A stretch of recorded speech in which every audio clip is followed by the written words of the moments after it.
পরশুদিনই অর্থাৎ 28শে ফেব্রুয়ারি ভোটার তালিকা প্রকাশ, তারপরে সাপ্লিমেন্টারি তালিকা ধাপে ধাপে প্রকাশ করবে নির্বাচন কমিশন। কিন্তু এই যে 28শে ফেব্রুয়ারি তালিকা, সেই তালিকায় কতজনের নাম থাকবে? 7,08,00,000 ভোটারের নাম থাকবে। কিভাবে? তাহলে কি সবাই ভোটার, সবাই কি যোগ্য ভোটার? কিভাবে নাম প্রকাশ হবে? কথা বলবো প্রতিনিধি প্রীতির সঙ্গে। প্রীতি, দেখো, হাতে মাত্র 2 দিন 28শে ফেব্রুয়ারি এই তালিকা প্রকাশ করার কথা এবং সুপ্রিম কোর্টের নির্দেশের পরে কিন্তু নির্বাচন কমিশন এই তালিকা প্রকাশ করতে চলেছে। ইতিমধ্যে যেমনটা জানা যাচ্ছে, কমিশন সূত্র মারফত 7,08,00,000 নাম, সেই নাম কিন্তু ইতিমধ্যে পুরোটাই প্রকাশ হবে। এখন প্রশ্ন হচ্ছে, তাহলে কত সংখ্যক নাম বাদ যাবে? দেখো অয়ন, যে তালিকা বেরোবে সেখানে কিন্তু বাদের তালিকা কার্যত মেনশন থাকবে, ডিলিটেশন মেনশন থাকবে, এবং 60 লক্ষ যে জুডিশিয়াল অফিসাররা কাজ করছেন এই 60 লক্ষ ভোটার তালিকার উপরে, সেই 60 লক্ষর কথাও কিন্তু এখানে মেনশন থাকবে। তবে বলা চলে যে 7,08,00,000 যে নামের তালিকা প্রকাশ হবে, আমি একটু বিষয়টা বুঝিয়ে দিতে চাই দর্শকদেরকে যে 7,08,00,000 নাম রয়েছে। সেই 7,08,00,000 নামের কারো নাম তার পাশে লেখা থাকবে বাদ। একদমই, এই ডিলিটেশন কিন্তু একেবারে মেনশন থাকবে, এবং অ্যাপ্রুভ যারা হয়েছেন তাদের নামও কিন্তু মেনশন থাকবে। এবং 60 লক্ষ যে সংখ্যাটা জুডিশিয়াল অফিসাররা চেক করছেন, তুমি জানো যে একেবারে এসআইআর পর্বের একেবারে শেষ লগ্নে এসে দাঁড়িয়েছে। সেই চেকিং এর যে বিষয়টা, সেটাও কিন্তু একেবারে অ্যাডজুডিকেশন বলে একটি সেক্টর থাকবে, সেখানে মেনশন থাকবে এই 60 লক্ষ নাম। তাই বলা চলে যে 7,08,00,000 নামই থাকবে এই তালিকায়। 58 লক্ষ যে আগে বাদ পড়েছে, তারপরে যে তালিকা পাওয়া গেছিল সেই সংখ্যাটাই কিন্তু 28 তারিখ তালিকায় প্রকাশ পাবে, এমনটাই জানাচ্ছে। কিন্তু এটা বুঝিয়ে দেওয়া উচিত যে 7,08,00,000 যে যোগ্য ভোটার, এরকমটা নয়।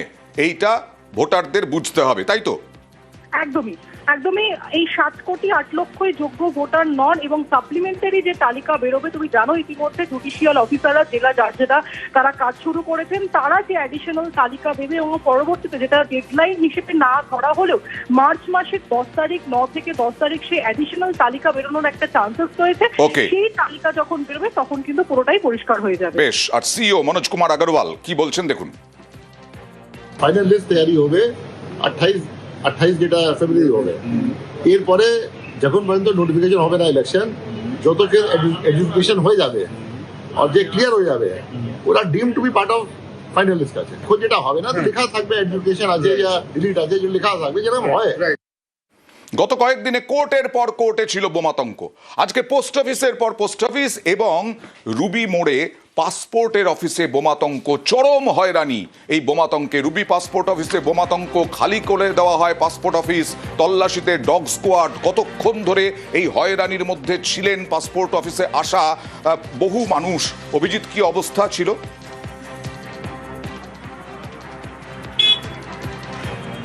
প্রায় সাড়ে তিন ঘন্টা ধরে এই রুবি পাসপোর্ট অফিসে, সেখানে এরকমভাবেই শয়ে শয়ে মানুষ যারা নতুন পাসপোর্ট করতে এসেছেন অথবা যারা পাসপোর্টের পুনর্নবীকরণ অর্থাৎ রিনিউ করতে এসেছেন, তারা এইরকমই হয়রানি এবং ভোগান্তির শিকার হয়েছেন।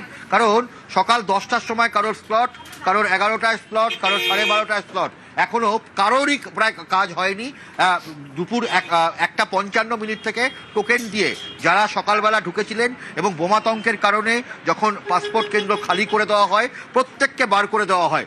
এবং সেই কারণে সকালবেলাতেই আজকে 10:05 নাগাদ রুবি পাসপোর্ট কেন্দ্রে সেখানে অধিকর্তার কাছে 2টি মেল আইডিতে প্রথমে এখানে মেল আসে, এবং সেখানে যেটা আসে যে বোমা রাখা আছে এবং উড়িয়ে দেওয়া হবে এই পাসপোর্ট কেন্দ্র। এরপরে দ্রুত আনন্দপুর থানায় খবর যায় এবং সেখান থেকে বম্ব স্কোয়াড এবং ডগ স্কোয়াড আসে, তল্লাশি চালানো হয়। প্রায় 3.5 ঘন্টা ধরে তল্লাশি চালানো হয় এবং কোনো রকম কিছুই পাওয়া যায়নি। যদিও এই গোটা বিষয়টার জন্য কাউকে এখানে কোনো রকম ইনফর্ম করা হয়নি। অর্থাৎ এই যে শয়ে শয়ে যে যারা পাসপোর্ট করতে এসেছেন, তারা গোটা বিষয়টাই অন্ধকারে ছিলেন, ফলে খুবই সমস্যার মুখে পড়েছেন, ভোগান্তির মুখে পড়েছেন। এই শয়ে শয়ে যারা পাসপোর্ট করতে এসেছেন নতুন অথবা যারা রিনিউ করতে এসেছেন একই রকমের সমস্যায় পড়েছিলেন। আর আজকে একই রকম ভাবে বহরমপুর পাসপোর্ট অফিসেও এরকমই বোমাতঙ্ক হয়। ওকে, তার মানে এখনো ভোগান্তি চলছে, হয়রানি চলছে, কারণ সেই সকাল থেকে এসেছেন, আমরা শুনছিলাম কত দূর দূর থেকে মানুষ এসেছেন পাসপোর্ট জন্য বা পাসপোর্ট রিনিউয়ের জন্য, তারা এখনো পর্যন্ত কাজই হয়নি। দেখুন কি অবস্থা রুবি মোড়ে। এখন অবশ্য স্বাভাবিক হয়ে আছে, কিন্তু সচেতনতা সতর্কতামূলক হিসেবে 3.5 ঘন্টা ধরে তল্লাশি, আর তল্লাশির সময় সবাইকে বের করে দেওয়া হলো। দেখুন ভোগান্তির বক্তব্য দেখুন। আমার 10:45-এর স্লট ছিল, তো আমি ভিতরে ঢুকেছি এবং আমার কাজও প্রায় আধা আধা হয়ে গেছে। তারপর ওখান থেকে বলা হলো টেকনিক্যাল ইস্যু, একটু বাইরে ওয়েট করুন। তো তারপর থেকে ওয়েট করছি, বাইরে যখন এসেছি তখন 11:35 টিল না ওয়েট করছি, এখনো কোনো ইনফরমেশন নেই আমার কাজটা আদৌ হবে কি হবে না। কতক্ষণ আছে? 10:30 बजे का टाइमिंग दिया हुआ था मुझे, उससे वैसे मतलब प्रोसेस में था ही, तभी बाहर सबको निकाल दिया। उसके बाद वेट करने के लिए बोला है, तब से वेट ही कर रहे हैं। এর মধ্যে কাজ চলছে ওদের। পরিস্থিতি কি একদম স্বাভাবিক? হ্যাঁ, আমরা তো বিডিএসএস এ চেক করে গেছে, ঠিক আছে, মানে কোনো সমস্যা নেই। না সমস্যা। আর বলছিলাম পোস্ট অফিসের পর পোস্ট অফিস, শুধু পাসপোর্ট অফিস নয়, হাওড়া পোস্ট অফিসে বোমাতঙ্ক, খালি করে দেওয়া হলো পোস্ট অফিস এবং তারপরে তল্লাশি চালানো হলো। আদালতের পর এবার পোস্ট অফিস। গত কয়েকদিন ধরে আদালতে আদালতে হুমকি হুঁশিয়ারি চলছিল, বোমাতঙ্ক চলছিল। হাওড়ায় দেখুন, বালুরঘাট, কাটোয়া সব দেখাবো। হাওড়ার ছবি দেখুন। বোম আছে এটাই শুনেছি, শুনে আমাদের সব বার করে দিল, সব চলে এলো। 250-300 জন তো আছে ছিল। হ্যাঁ, সব চলে এসেছে। মেলটা আমরা জানি না, সব বার করে দিয়েছে, দেখা যাক কি হয়। সব তো এসে গেছে, পুলিশ প্রশাসন চলে এসেছে। সবাইকে বার করে দেওয়া হয়েছে। বালুরঘাটে, দক্ষিণ দিনাজপুরের বালুরঘাটেও সেই একই ছবি। বালুরঘাটের পোস্ট অফিসেও বোমাতঙ্ক, ইমেল এবং তারপরে তল্লাশি। আর তল্লাশির জেরে সবারই ভোগান্তি। যেসব অফিসে পাসপোর্ট অফিস আছে সেই অফিসে টার্গেট আছে। এখন আমাদের অফিস হবে কিনা, কিন্তু আমাদের প্রিকশন তো নিতে হবে না। সেই জন্য আমরা এসপি কে জানিয়েছি, গ্লোবাল থানাকে জানানো হয়েছে, তারা স্যানিটাইজ করবে, তারপরে আমরা পরিষেবা বন্ধ। কারণ পরিষেবা রাখতেই হবে, কারণ ইন্টেলিজেন্স থেকে আমাদের কম্পিটেন্ট যে অথরিটি সেটাই আমাদেরকে বলেছে। আর এবার বাঁকুড়ার ছবি দেখুন, সেই একই ছবি, ভোগান্তির ছবি, বোমাতঙ্কে তল্লাশির ছবি। বন্ধ করে দেওয়া হলো বাঁকুড়া পোস্ট অফিস, তারপরে তল্লাশি চালানো হলো। একাধিক পোস্ট অফিসে বোমা থাকার হুমকি মেল, যদিও এখনো পর্যন্ত ট্রেস করা যায়নি যে কোথা থেকে আসছে, ঠিকানা কি, কোথা থেকে মেল আসছে, কোথা থেকে হুমকি দেওয়া হচ্ছে, আর কেনই বা। আসলে রাজ্যের পরিস্থিতিকে কি অশান্ত করার জন্য? আমাদের অফিসে মেল এসছে যে পাসপোর্ট অফিস আর পোস্ট অফিসের মধ্যে বোম রাখা আছে, সেই কারণে আমাদেরকে বেরিয়ে আসতে হয়েছে। কারা রেখেছে জানি না, ওটা মেল এসছে এটুকুন জানি। আমাদের উপর থেকে মেল পাঠানো হয়েছে, হাইলাই অ্যালার্ট করে দেওয়া হয়েছে যে ইমিডিয়েটলি সবাইকে বেরিয়ে যেতে হবে, এখানে পোস্ট অফিসের মধ্যে বোম রাখা আছে। হ্যাঁ হ্যাঁ, আমি অফিসে কাজ করি।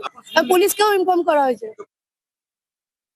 কিছু নোটিশ করতে হতো, চিঠি করতে হতো, আসে দেখছি বন্ধ। হঠাৎ করে পোস্ট অফিস এখন একটু বন্ধ হয়েছে।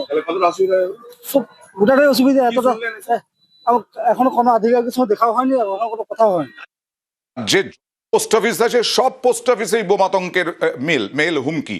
আমরা সব দেখাতে পারবো না, যেমন কাটোয়া, কিছু উল্লেখযোগ্য জায়গা আমরা দেখাচ্ছি। কাটোয়াতেও দেখুন ঝাঁপ বন্ধ, পোস্ট অফিসের ঝাঁপ বন্ধ, বাইরে শয়ে শয়ে মানুষ অপেক্ষা করছেন। আর সেই সময় তল্লাশি চলছে, কারণ ঝুঁকি তো নেওয়া যায় না। একটা মেল আছে আমাদের বর্ধমান থেকে, ডিভিশন অফিস থেকে মেল করে যে আপনারা ওই যে পাসপোর্ট অফিস আছে সেই পাসপোর্ট অফিস বন্ধ করুন এবং আমাদের পাশাপাশি যে অফিস আছে সেই অফিসটাও বন্ধ করে প্রিমিসেস খালি করুন। কারণটা মেলে যেটা আমরা দেখলাম যে আপনার বোম ব্লাস্ট হতে পারে, নির্দিষ্ট করে কোথাও নেই। আমাদের কাটোয়া বলে নয়, সব যেখানেই আছে সেখানেই বন্ধ করতে বলেছে এবং আমরা সবাইকে সেফ জায়গায় বের করে দিয়েছি। বোমাতঙ্কে পোস্ট অফিস বন্ধ করে আপাতত বন্ধ করতে হয়েছে। বিভিন্ন জায়গায় এইভাবেই 3 ঘন্টা 3.5 ঘন্টা ধরে ভোগান্তি এবং তার সঙ্গে সঙ্গে তল্লাশি। সতর্ক পুলিশ প্রশাসন, বম স্কোয়াড, পুলিশ কুকুর সব নিয়ে।